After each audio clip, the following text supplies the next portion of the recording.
I remember when 10, 15 years ago, AEs, when we started to think about, and we've overdone it, we've totally overdone automation in sales. But I remember when people were like, oh, I can't use tools, automation, etc.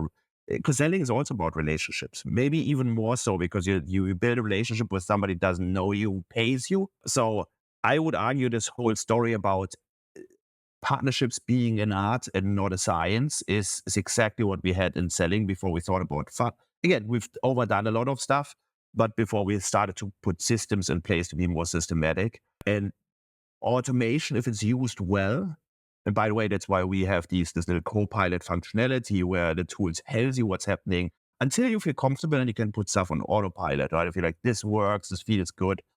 But I think that's what's holding partner teams back, like this, the fear of ruining relationships, not just in sales, marketing too, right? If I spam my customers with shitty emails, they're going to unsubscribe and they're going to leave. They're not going to come back. So I would argue that that's a bit of an excuse in partnerships, and that we need to go beyond it. Well, and I think part of it is like, how big is the team, right? So, like, you set up one or two people on a partnerships team and you're like, let's go build some integration. So, you like Mhm. build your first integration, and it's like, okay, now we have to like establish this partnership and like figure out what we do.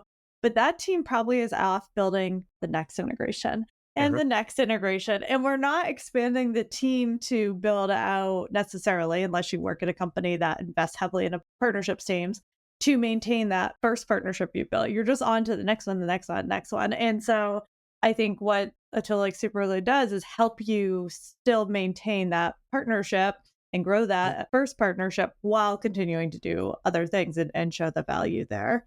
It's like the teams are overwhelmed. It's not that they Yeah, don't want to do the things for the most part. I'm with you. I think especially in partnerships, like partner teams have so many people that they should build relationships with.